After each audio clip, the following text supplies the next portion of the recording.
Have you ever looked at your perfect life and wondered if it was real? I did. How could a 10-year marriage built on trust and admiration shatter with just one text? He thought I was naive. He thought his parents were blind. He didn't realize that by the time they knocked on that hotel room door, I had already burned his entire world down. My name is Amelia Hawthorne. I am 34 years old, and I am sitting alone in a glass cage 20 floors above Lake Michigan. Our penthouse on the Gold Coast is silent, save for the whisper of the ventilation system. The air is heavy, almost suffocating, with the scent of white lilies. Marcus always sends lilies for our anniversary.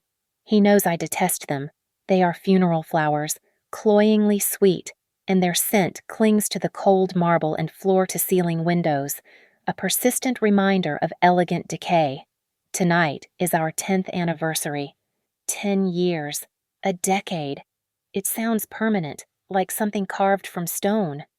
On the massive, polished walnut dining table across the room, a meal prepared hours ago by our private chef is slowly congealing.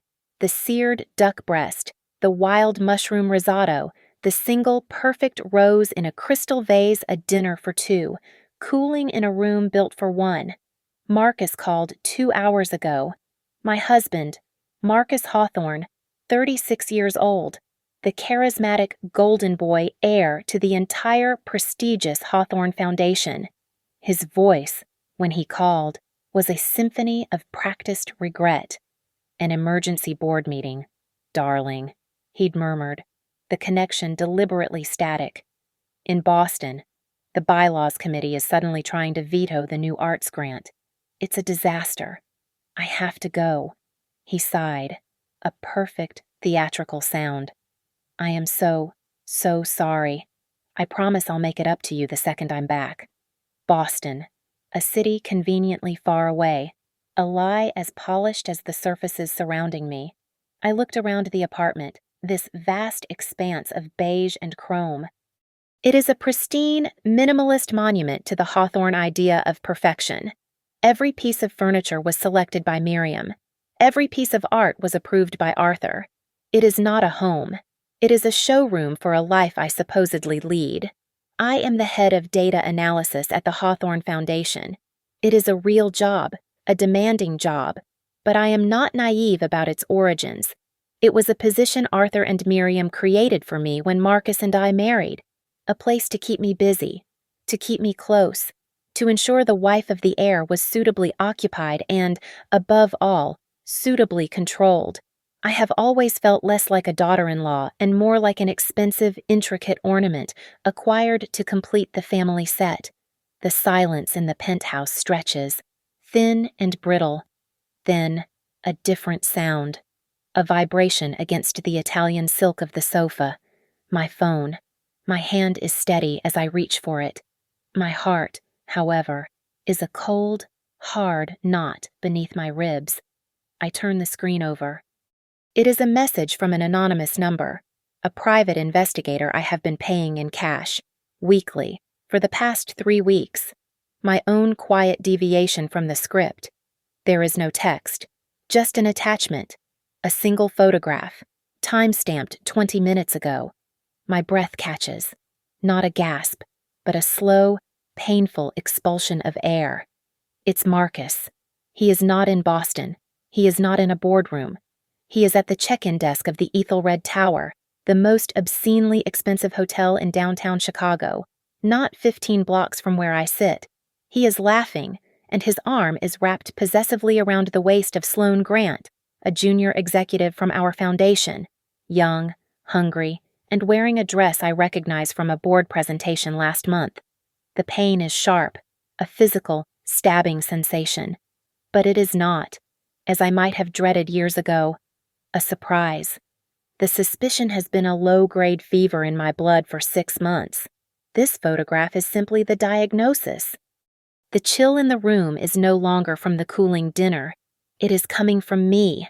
The photograph confirmed the worst, and the pain, that hot, sharp splinter of betrayal, lasted for exactly 10 seconds. Then it vanished, replaced by something far more useful. The grief was gone.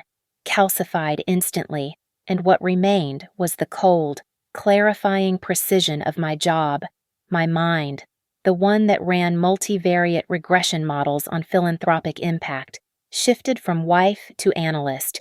The emotion was a bad data point. I discarded it. I began to run the data.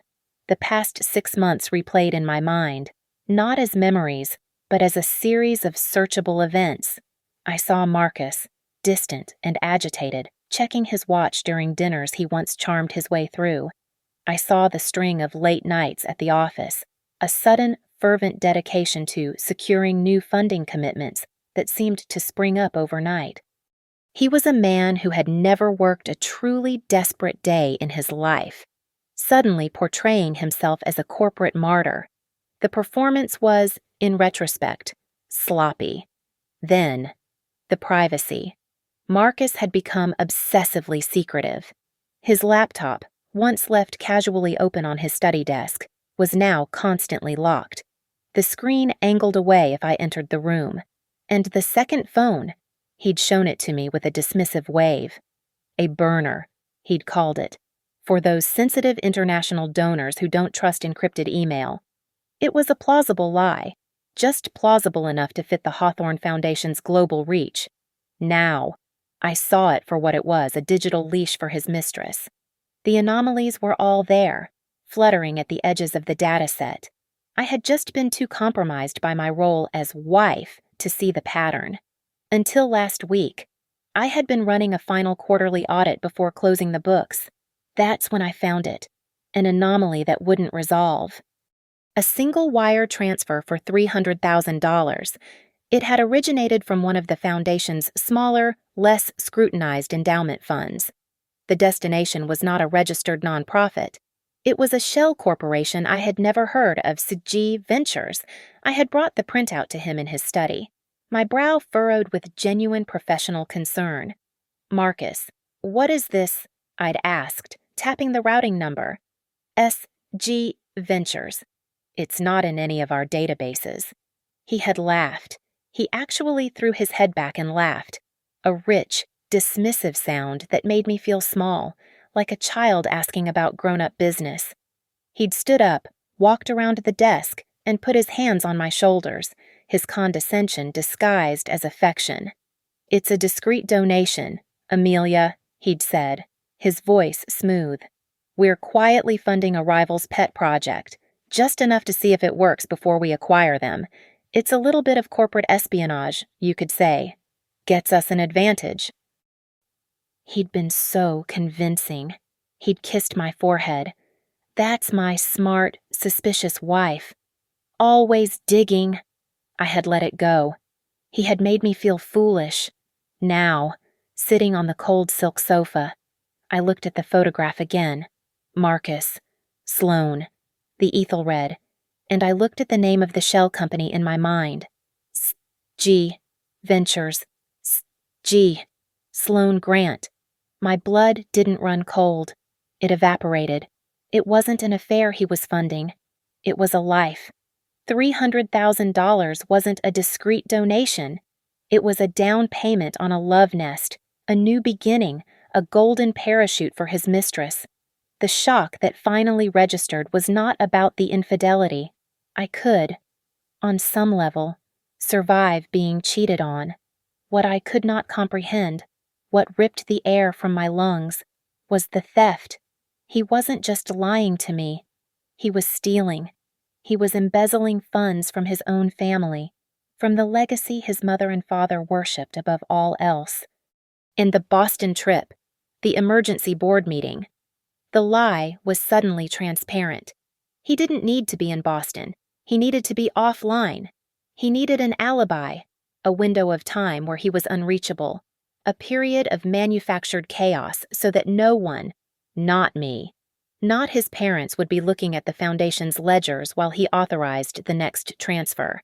He was here, in Chicago, celebrating our 10th anniversary in a hotel suite with his mistress, paid for with stolen money. My mind cleared. The fog of betrayal evaporated, leaving behind a hard, glacial calm. The analyst had finished her assessment. The strategist was now in control. I didn't just have data on an affair, I had data on a financial crime. And in the world I lived in, one was infinitely more powerful than the other. My thoughts turned, as they always did under pressure, to his parents. Arthur and Miriam Hawthorne. They were not merely wealthy, they were Chicago institutions. Their names were carved into the limestone facades of museums, opera houses, and university libraries. They were the absolute, unquestioned pillars of a society that valued, above all else, legacy, honor, and the impenetrable veneer of appearances. Their lives were a curated performance of philanthropic grace and old money dignity. Miriam, especially, she was the matriarch, a woman forged from steel and draped in silk. She demanded absolute loyalty and, at least publicly, unimpeachable moral flawlessness from her family. Any crack in the facade was not to be mended, but hidden, and the source of the crack ruthlessly excised. I remembered her kind advice to me, delivered over jasmine tea in her suffocatingly perfect rose garden just weeks after the wedding.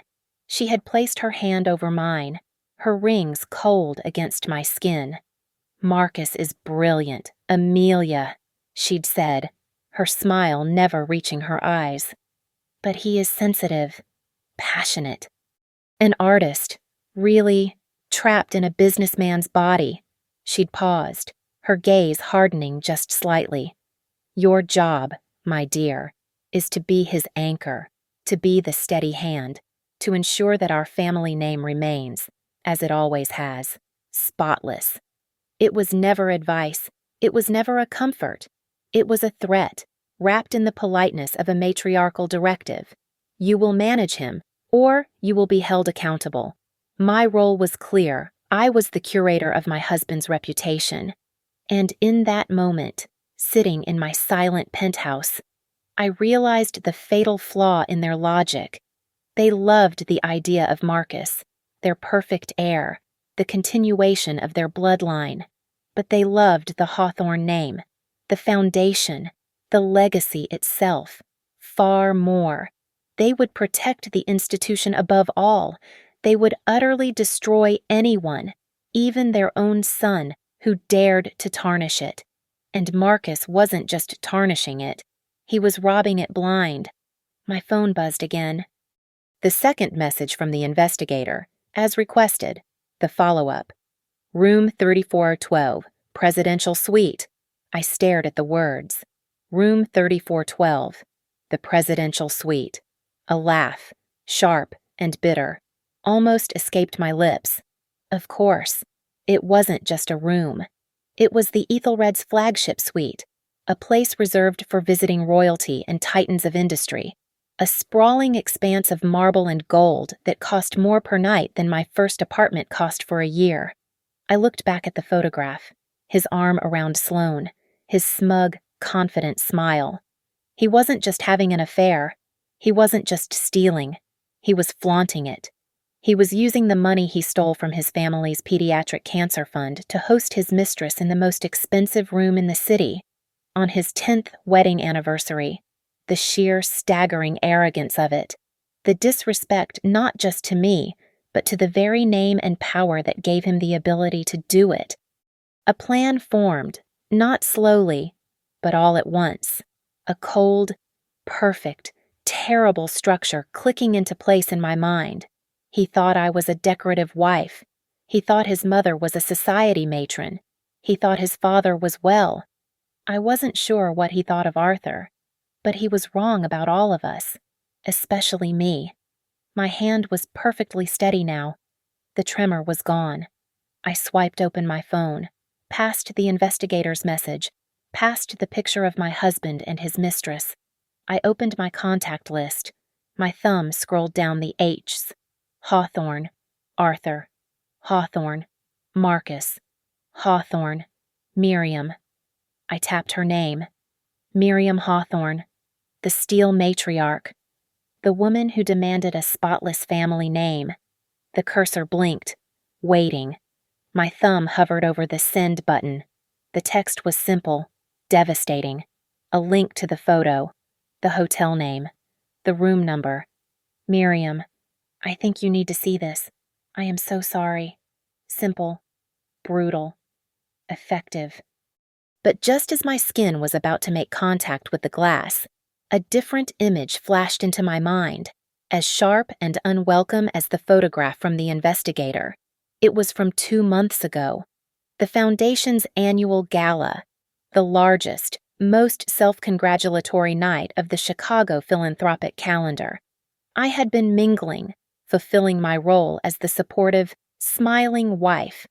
I'd stepped behind a large marble pillar to avoid another tedious conversation, and I found myself in a quiet, shadowed alcove. I saw them, my father-in-law, Arthur, and Sloane Grant. They were standing close, their backs to the party.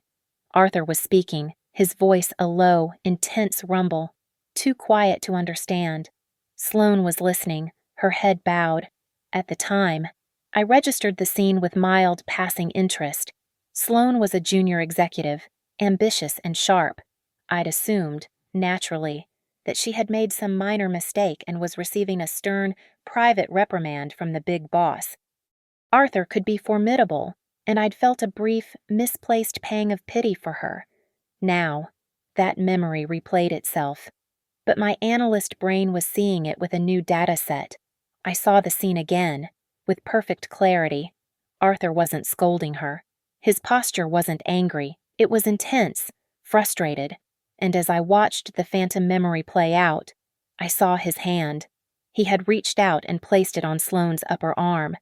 At the time, I'd thought it was a gesture of dismissal. Now go. But it wasn't. I saw it now. It wasn't a reprimand.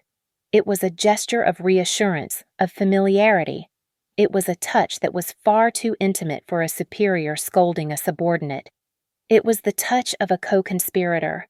A new, horrifying possibility opened up beneath me, a chasm of paranoia so vast it nearly made me sick.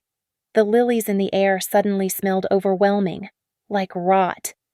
What if Miriam, the steel matriarch, didn't know? What if Arthur, her husband, did? What if Arthur was in on it?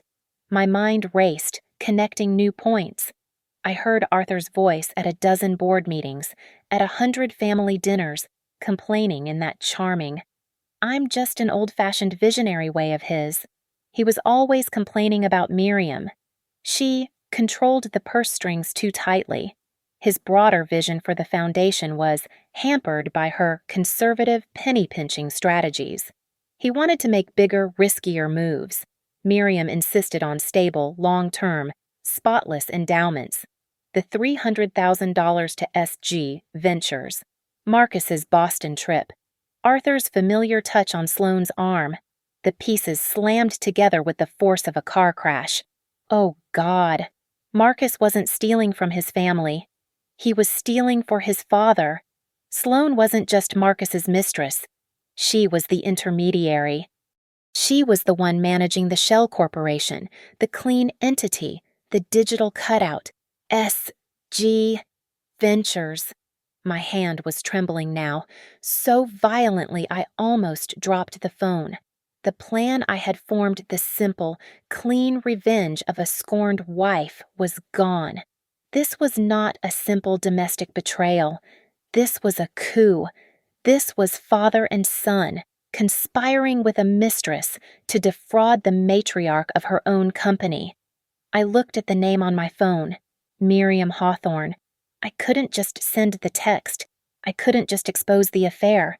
If I did, Arthur would be standing right beside Miriam when she received it. He would comfort her.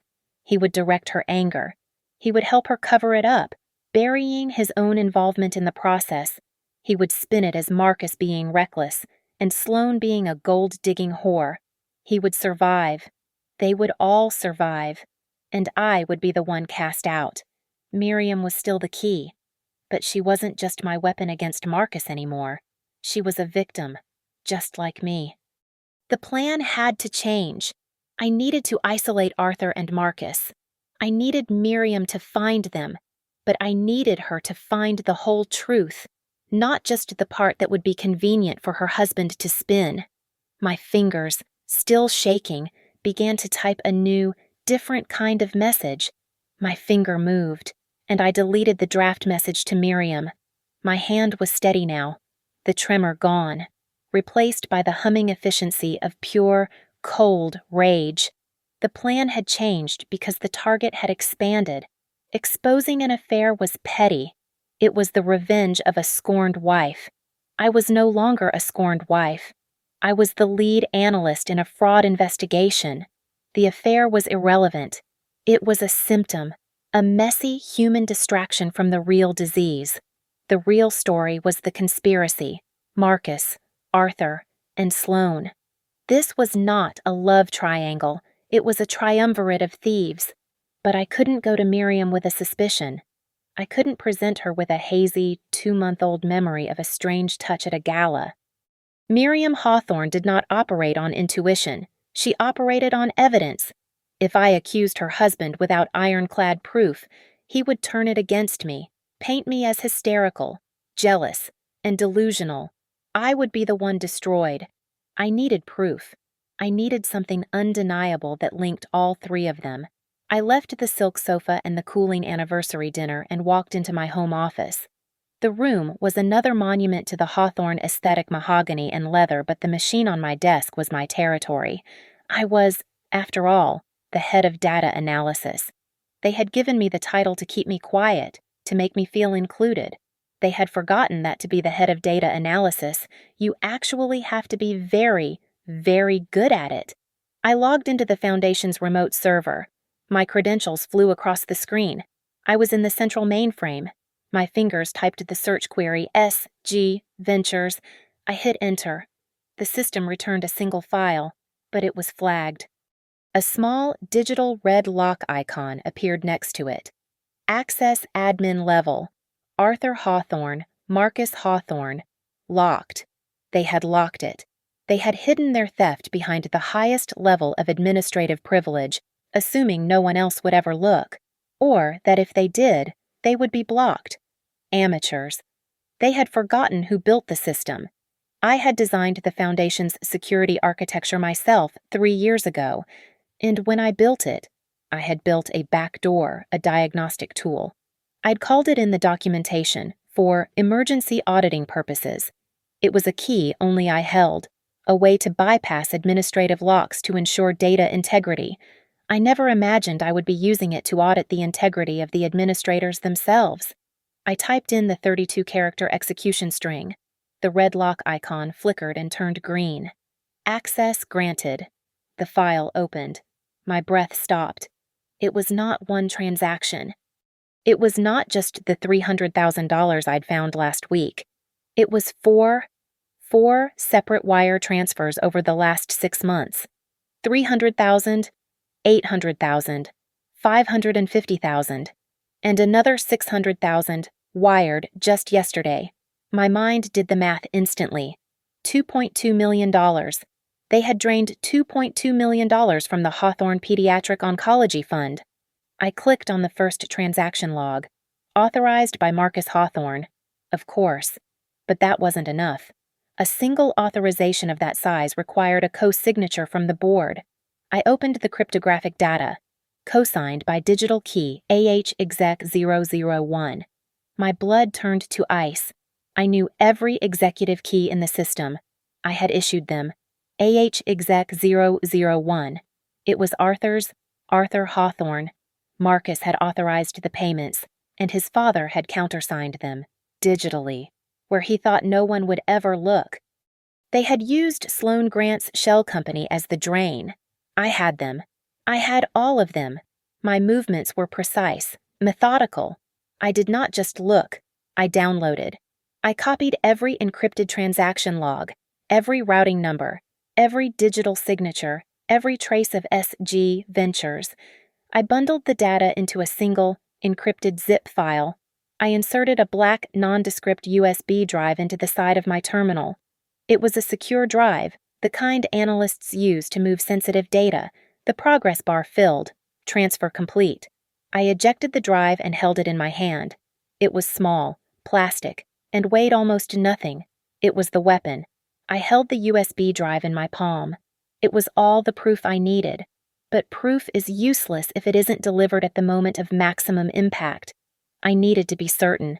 I needed to confirm they were all there, together, in that room. The picture from the investigator only showed Marcus and Sloane.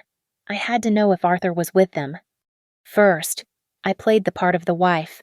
I called Marcus, my own husband, my 10-year anniversary.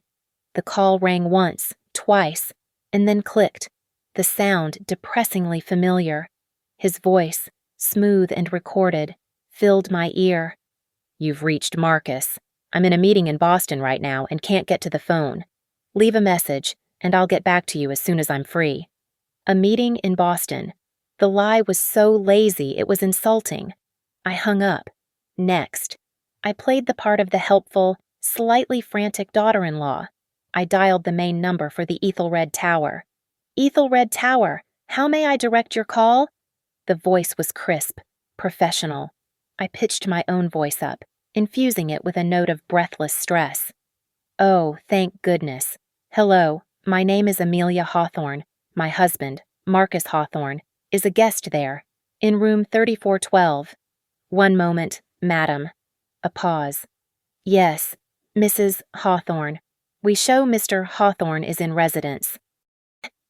"Thank you. Yes." I rushed on. "I'm his wife. Listen, I am so sorry to bother you, but I have an incredibly urgent document for my father-in-law, Arthur Hawthorne. I was supposed to have it to him an hour ago.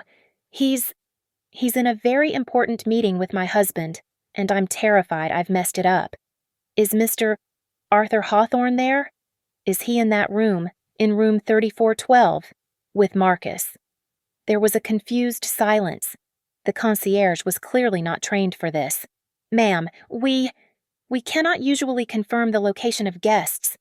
"Please," I whispered, adding a slight, desperate crack to my voice. "He'll be furious with me if he doesn't get this. I just need to know if I should send the courier to that room. Is Arthur Hawthorne there?" The concierge, a young man, clearly flustered and wanting to be of service to a Mrs. Hawthorne, finally cracked.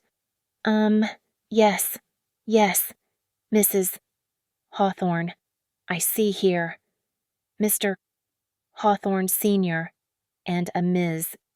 Grant were both checked in by security and went up to join Mr. Hawthorne Jr. for his meeting about 30 minutes ago. Bingo. It wasn't a tryst. It wasn't just a sordid anniversary rendezvous. It was a summit, a conspiracy. The three of them, Marcus, Arthur, and Sloane, all huddled together in the presidential suite, finalizing their theft, using the affair as the perfect cover. My blood didn't just run cold, it froze, expanding in my veins until I thought my skin would crack. They were all in on it. Every last one of them, except for one. I looked at the brutalist, minimalist clock on the wall. 8:15 in the evening. The trap was perfect. I thought of Miriam, the steel matriarch, the woman whose entire identity was built on the foundation of legacy and honor, the woman they were all deceiving, the woman who, in this elaborate, sordid play, was the only other person telling the truth. I pulled up my contacts one last time. My thumb was a block of ice as it pressed her name. The phone rang. One ring, two. Miriam. Her voice was sharp, impatient. She was likely at a charity dinner. I took a deep breath, marshaling every ounce of fake vulnerability I possessed. I closed my eyes, pictured the cooling dinner, the funeral lilies, and I broke. "Miriam," I whispered, and then I let out the first, dry, practiced sob. "Miriam, it's Amelia. I'm so sorry. I'm so sorry to bother you. I don't know what to do." I let my voice crack, a perfect imitation of a heart breaking. "Amelia, what is it?" "Speak clearly." Her voice snapped, impatient, cutting straight through my performance. The sound of clinking silverware in the background stopped. She was at her event. "Miriam," I whispered, injecting a fresh wave of panic into my voice. "I think Marcus is in trouble. I think something terrible is happening." "What are you talking about?" "He said he was in Boston." I rushed, letting the words tumble out. "For the emergency board meeting. But, Miriam, I got an anonymous tip, a message. It said he's lying. It said he's not in Boston. He's at the Ethelred Tower. Right now." I paused, letting the name of the hotel her husband's most recent vanity project land with the weight it deserved. Room 3412. I didn't wait for her to process. I deployed the next phase of the script. He's not alone. That woman, Sloane Grant, she's with him. I took a sharp, theatrical breath, as if the next words pained me. And, Miriam, the message said Arthur is there, too. This was the crucial move. I had to pivot the narrative from a simple, sordid affair to something far more sinister. I let out a half-sob. "I'm so scared. The message..." It sounded threatening. It wasn't just about an affair. It sounded like danger. I don't know what's happening. What if someone is extorting them? What if it's a security risk? With Arthur and Marcus both there. I had chosen my words with surgical precision. Extortion. Security risk. These were not the words of a jealous wife. These were the words of a Hawthorne, concerned for the foundation and the family name. I was not appealing to her as a wounded mother-in-law. I was activating her as the CEO. The silence on the other end of the line was absolute. The clinking silverware, the background chatter, it was gone. She must have moved. When she spoke, the society matron had evaporated, and the steel matriarch was all that remained. "Where are you?" Her voice was flat, cold, and absolutely lethal. "I'm at home," I whispered, performing the role of the frightened child. "In the penthouse. I was too scared to go alone. I didn't know who else to call. I didn't want to call the police." "Do not call anyone," she commanded. "Stay there. Do not move from the apartment." "I will handle this." The line clicked dead. She didn't say goodbye. I lowered the phone from my ear and stared at the black, reflective screen. The silence of the penthouse rushed back in, but it was no longer oppressive. It was the calm, quiet air of an operations center. A slow smile spread across my face. It felt strange, like using muscles that had been dormant for 10 years. Miriam would handle this. She would not go alone. Miriam Hawthorne did not do messy, emotional confrontations. She managed critical situations. She would not drive to the Ethelred to cry or scream at her son. She would go to contain, and containment required tools. She would bring her personal security detail 2 quiet, brutal men who shadowed her everywhere under the guise of being drivers. And she wouldn't just bring muscle, she would bring her blade. She would already be on the phone with Daniel, the family lawyer, the man who buried the scandals and sanitized the press. She wasn't going to check on a cheating husband and a reckless son. She was responding to a security threat involving her husband, her son, and an employee, all in a room they shouldn't be in. I had set the trap. Now I had to go watch it spring. I stood up. The cold duck on the dining table looked pathetic. The funeral lilies smelled, finally, like victory. I walked into the bedroom, went to the closet, and put on my long, black cashmere coat.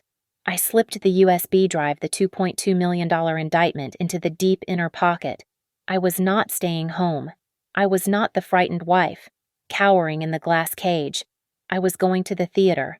I grabbed my keys, walked out of the apartment, and did not look back. The door clicked shut behind me, a final, definitive sound. I was going to the Ethelred Tower. I was going to watch the show. I arrived at the Ethelred Tower minutes before they did. The lobby was a cathedral of ostentatious wealth, but I ignored it. I took a service elevator, using my foundation-issued key card that gave me all access privileges to Hawthorne-funded properties. A small perk. I came out on the 34th floor. The hallway was a long, silent expanse of dove-gray carpet, hushed and empty. The presidential suite, room 3412, was at the far end of the corridor. I didn't go near it. Instead, I found what I was looking for: a deep, shadowed alcove directly opposite the main elevator bank, intended for a piece of sculpture that had not yet arrived. It was a perfect pocket of darkness.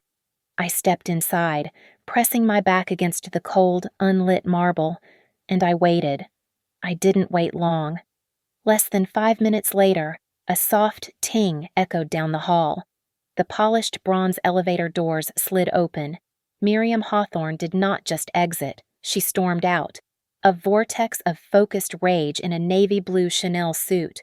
Just as I had predicted, she was not alone. Flanking her were her 2 security men, both broad-shouldered and stone-faced, and right behind her, carrying a briefcase and looking profoundly unhappy, was Daniel, the family lawyer. She did not look left or right. She marched down the corridor, her heels sinking into the plush carpet, making no sound. The 3 men followed, a phalanx of doom. Miriam did not knock. She did not ring the bell. She raised a fist and pounded on the door of room 3412, the sound echoing with shocking violence in the quiet hall.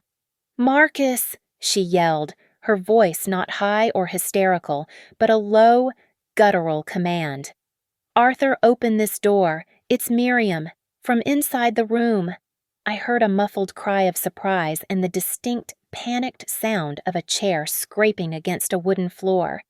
Miriam waited exactly 1 second. Then she pounded again, harder. "I know you are in there. Open this door, or I will have hotel security break it down. You have 5 seconds. The door was ripped open from the inside. Marcus stood there, his hair a mess, his shirt half unbuttoned, no tie. His eyes were wide, first with irritation at the noise, then with absolute, blood-draining horror as he saw his mother. He went pale, a pasty, sickly white. "Mother," he stammered, his voice cracking. What are you doing here? How did you—" Miriam pushed past him, shoving him back into the suite's foyer. "Where is he?" she demanded. I heard her stop short. From my alcove, I could just see into the main living area of the suite. Sloane Grant was standing near a gaudy fireplace, clutching a white hotel bathrobe tightly around herself. Across the room, by the massive floor-to-ceiling window, stood Arthur Hawthorne, holding a half-empty glass of amber liquid. He looked annoyed, not scared. "What is the meaning of this?" Miriam's voice rang out, vibrating with a fury so cold it was terrifying. A board meeting. Marcus, in Boston. Arthur, ever the one to manage, stepped forward, putting on his mask of placid control. He gestured with his drink. "Now, listen, Miriam, this is not what it looks like. You've stormed in here in a panic over nothing." "Over nothing!" Miriam's voice dropped to a whisper, which was always worse. "Yes," Arthur said, trying to patronize her. "We are finalizing a delicate funding deal. Sloane and Marcus were handling the negotiation, and I was supervising. It's sensitive, that's all." Miriam let the silence hang for a moment. Then she turned her head slowly, fixing her gaze on Sloane, who flinched as if struck. "With her?" Miriam said, the words dripping with contempt. "You're finalizing a delicate funding deal with Miss Grant." She gestured to the bathrobe Sloane was wearing. "Is that the official uniform for this new venture?" She turned back to Arthur, her eyes narrowing. "In a hotel suite. On the night of your son's 10th wedding anniversary, Marcus descended into pure, babbling panic. He looked from his mother's stone-cold face to Sloane and back, his mind clearly imploding. Mother, it wasn't my idea. It was Sloane. She's the one who booked the room. She said it was the only way to secure the deal. It was her idea. He was throwing her under the bus. He was going to sacrifice her to save himself. It was so perfectly, Pitifully, Marcus. But Sloane, who had been frozen in terror, suddenly snapped. The fear was replaced by a sharp, feral anger. "Don't you dare!" she spat, her voice shaking but loud. She pointed a trembling finger at Arthur. "Don't you dare put this on me, Marcus Arthur! Tell her what this is really about! Tell me what!" Miriam's head snapped toward her husband. Her eyes, which had been fixed on her son, now narrowed on Arthur. Arthur Hawthorne sighed, a put-upon, patronizing sound. He took a small sip of his drink, the ice clinking. He was still trying to manage her. "Miriam, darling, I told you. This is complex foundation business. Things you haven't, well, things you wouldn't understand. It's about vision, not just spreadsheets. They think you're stupid, Miriam." The voice was not mine. It was calm, clear, and cold, and it cut through the tense air of the suite, echoing from the hallway. I stepped out of the shadowed alcove. The effect was instantaneous. Sloane let out a small, strangled gasp. Arthur's mask of control finally cracked, his eyes widening in disbelief. Daniel, the lawyer, looked utterly baffled, and Marcus looked like he had just seen a ghost. His face, already pale, turned a waxy, translucent gray. "Amelia," he breathed, the name a question, an impossibility. Miriam was the only one who held her ground, though I saw a flicker of genuine surprise in her eyes. "Amelia," she said, her voice flat. "I told you to stay home." "I know," I said. I didn't look at Marcus. I didn't look at Arthur. I walked past all of them, my steps as silent as Miriam's had been on the plush carpet. I walked directly to the lawyer, Daniel, who was standing by the door, clutching his briefcase like a shield. He flinched slightly as I stopped in front of him.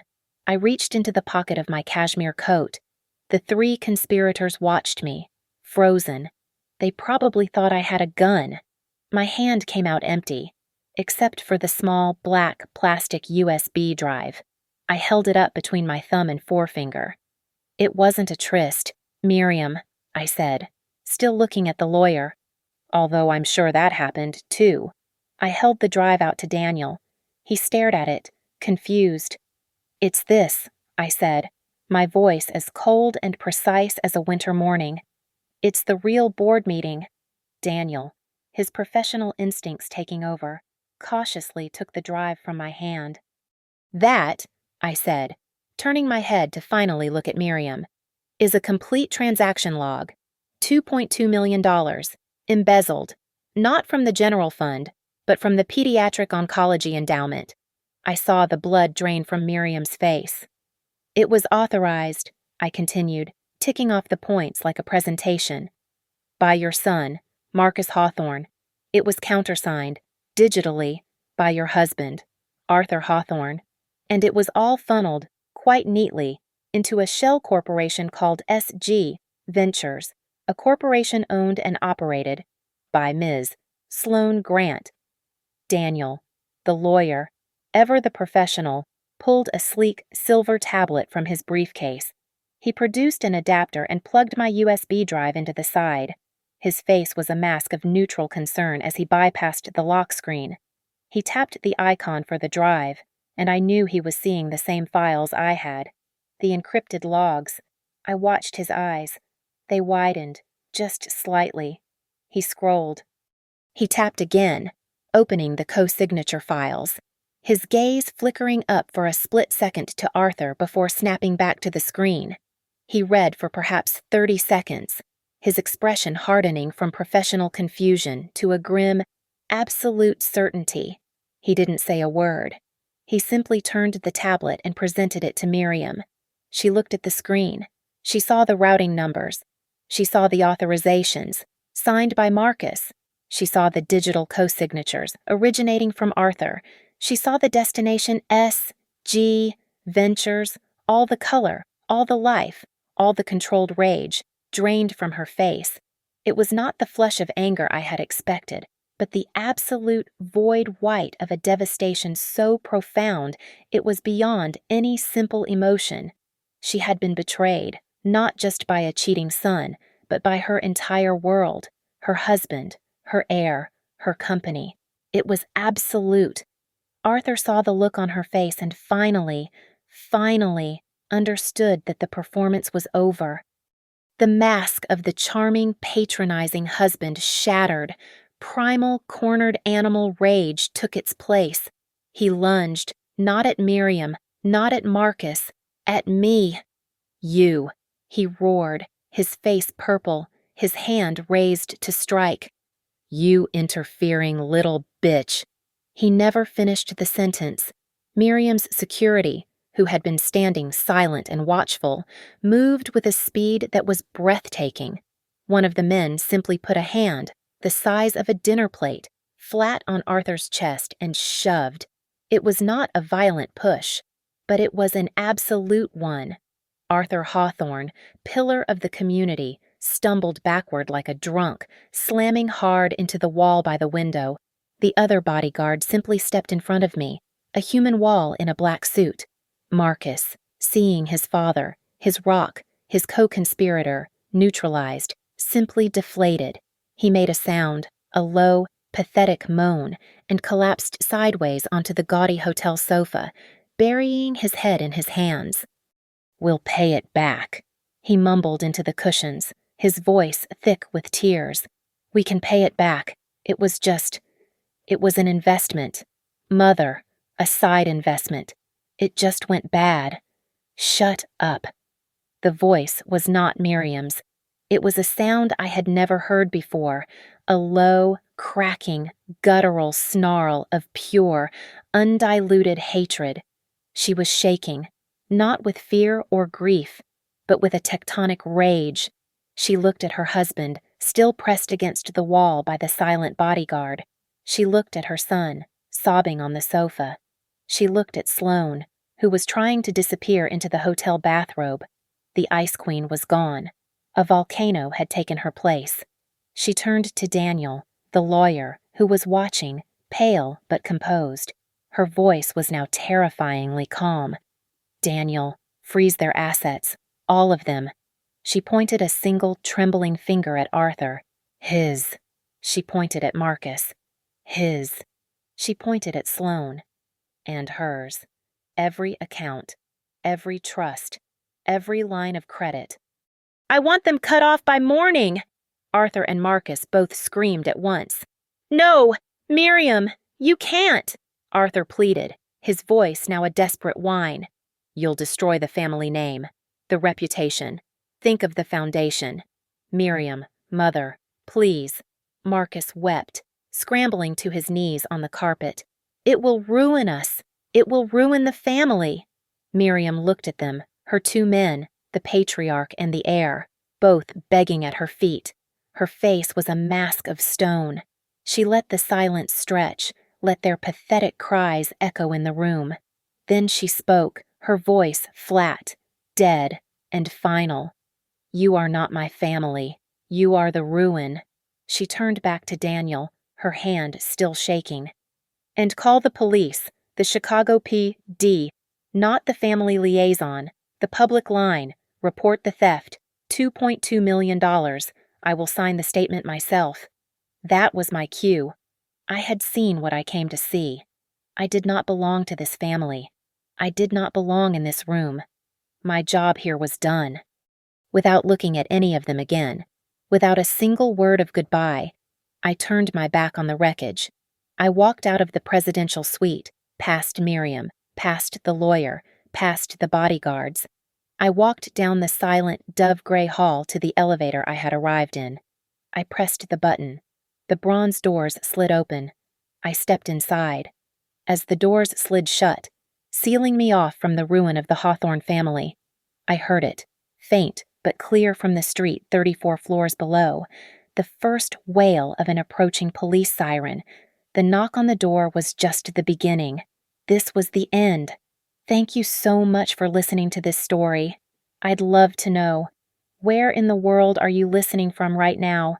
Let me know in the comments so we can connect. And if you enjoyed this, please subscribe to Lily Revenge Stories, like this video, and give it a huge boost by hitting that hype button. It really helps this story get heard by more people.